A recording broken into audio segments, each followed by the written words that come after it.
Part 1. Access to information from written text. Read the article below and then answer questions 1 to 8. What's best for dolphins? Dolphin shows are among the most popular attractions in the world. At Blue Sea Park in Hong Kong, for example, the dolphins perform 4 to 6 times a day, and the show attracts more than 7 million visitors a year. People of all ages watch in delight as the animals jump in the air, do wonderful tricks, and obey every command their trainers give them. Visitors are amazed to see how willing the dolphins are to cooperate with us, says trainer Susan Wong. It shows them that humans and animals can live together in harmony. Not everyone agrees. In recent years, animal rights activists all over the world have been objecting to dolphin shows. The animals in these shows are prisoners, says Miranda Huxley of Save Dolphins International, an organization that collects and publishes evidence of cruelty to dolphins.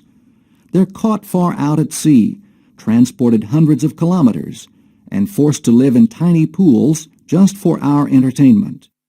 Activist Ronald Chu, whose group organizes demonstrations against dolphin shows, says that the parks don't provide proper food or health care and that the dolphins are often treated badly during training. Blue Sea Park Director Alan Young rejects the activists' claims. Like most parks, he says, we follow international guidelines that ensure the welfare of animals, and we employ a large veterinary staff to look after our dolphins. In addition, Young insists that visiting places like Blue Sea Park is the only chance most people have to see dolphins. The experience creates a personal connection with the animals, he says. So we're actually helping dolphins by getting the public to care about them.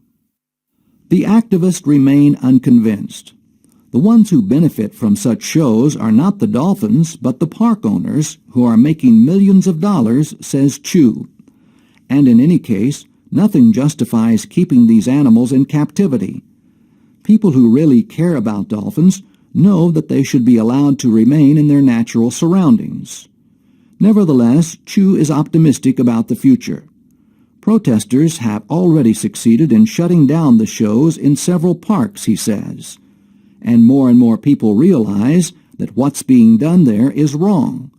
Eventually, the shows will lose so many visitors that the parks will have to close them all down. Questions. Answer questions 1 to 8 in English according to the article. In questions 1, 2, and 8, circle the number of the correct answer.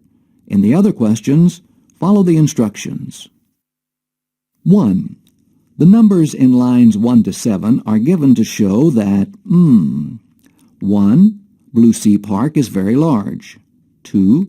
There are a lot of dolphins in the park. 3. The dolphins work very hard. 4. Dolphin shows are very popular. 2. According to Susan Wong, what shows that humans and dolphins can live in harmony? Lines 1 to 7. 1. Dolphins have the ability to do tricks. 2. Dolphins work well with their trainers. 3. People enjoy watching dolphin shows. 4. Visitors and dolphins communicate with each other. 3. What information is given about both of the organizations mentioned in lines 8 to 15? Put a V by the 2 correct answers. 1. How successful they have been. 2. How long they have been active. 3. Why they object to dolphin shows. 4. Why they focus on Blue Sea Park. 5. Why they cooperate with each other. 6. What they do in order to help dolphins. 4. According to Alan Young, why are the activist claims not justified? Complete the answer according to lines 16 to 18. Because Blue Sea Park, 5. Complete the sentence. In lines 18 to 21, Alan Young explains why dolphin shows, 6. According to Ronald Chu, what is the real purpose of dolphin shows? Lines 22 to 29. 7. What is Chu's answer to the question in the title? Base your answer on lines 22 to 29. 8. Chu is optimistic about the future because, lines 22 to 29. 1. The conditions of dolphins in parks are improving. 2. More people are joining animal rights organizations. 3. The protests have already had positive results. 4. Dolphin shows will soon be against the law. Note, the exam continues on page 6. Part 2, Access to Information from Spoken Text. בחינות הבגרות באנגלית. Hello, students. Today you are sitting for your Bagrut examination in English. In a moment you will hear the text of your listening comprehension test, which will be read twice. And now, the first broadcast. ועתה השידור הראשון. Good morning, listeners. This is David Walters bringing you the program Psychology Now. With me in the studio is psychologist Sheila Beck from Ferndale University. Dr. Beck has been doing research on how using a cell phone affects our concentration, and she has come to tell us about her work. Good morning, Dr. Beck. Good morning, David. I'm pleased to be here. Dr. Beck, why did you choose to do research on this subject? Well, cell phones are so much a part of our lives, aren't they?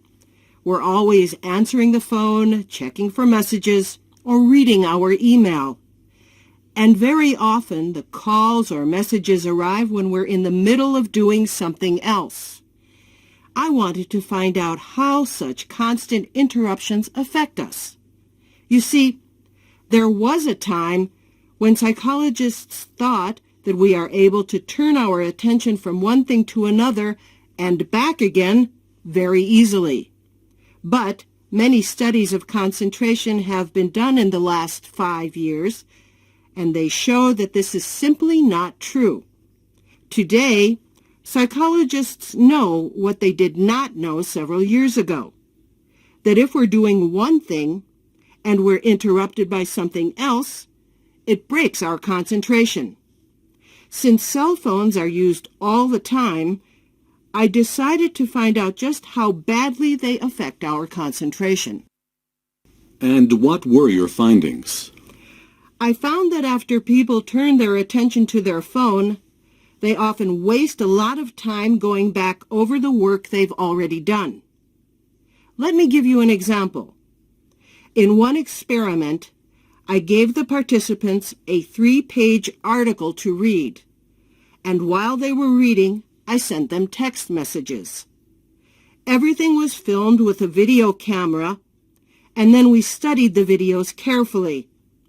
We found that the participants did not remember what they had read before they looked at the message. In fact, we often saw them read a whole page again. So why not simply turn off the phone when we're trying to concentrate? Surprisingly, that is not a good solution. Our research shows that if we do this, it only makes us wonder if someone is trying to contact us. So even when our phone is turned off, it still holds our attention and takes our mind off whatever we're doing. But if you work in an office, cell phones aren't the only problem, are they? You're right, of course. There are all kinds of other distractions that make it hard for you to concentrate, such as people passing by your desk or talking nearby. That's why we also did a study to compare the effects of using a cell phone with the effects of other common distractions. And what we found is that using the cell phone affects people's concentration much more than those other distractions. Still, interruptions of any kind are a problem. And is there anything we can do to deal with these interruptions? Well, some people train themselves to stay focused by doing concentration exercises. I understand these can be very helpful in teaching you to keep your mind on whatever you're doing. You just have to try different exercises and see which ones work best for you. Thank you, Dr. Beck, for this fascinating talk. This ends our program. Goodbye. זה היה השידור. שלום. Answer questions 9 to 14 according to the broadcast. In questions 9, 10, 12, and 13, circle the number of the correct answer. In the other questions, follow the instructions. Cell phones and concentration. 9. What do we learn about Dr. Beck's research from her first answer? 1. What methods she used. 2. How long it lasted. 3. Why she did it. 4. What she found out. 10. According to Dr. Beck, what has changed in the last 5 years? 1. More research has been done on cell phones. 2. Psychologists know more about concentration. 3. Cell phones are being used in more ways.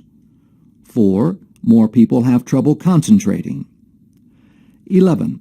What happened after the participants in Dr. Beck's experiment looked at the text messages? Complete the sentence.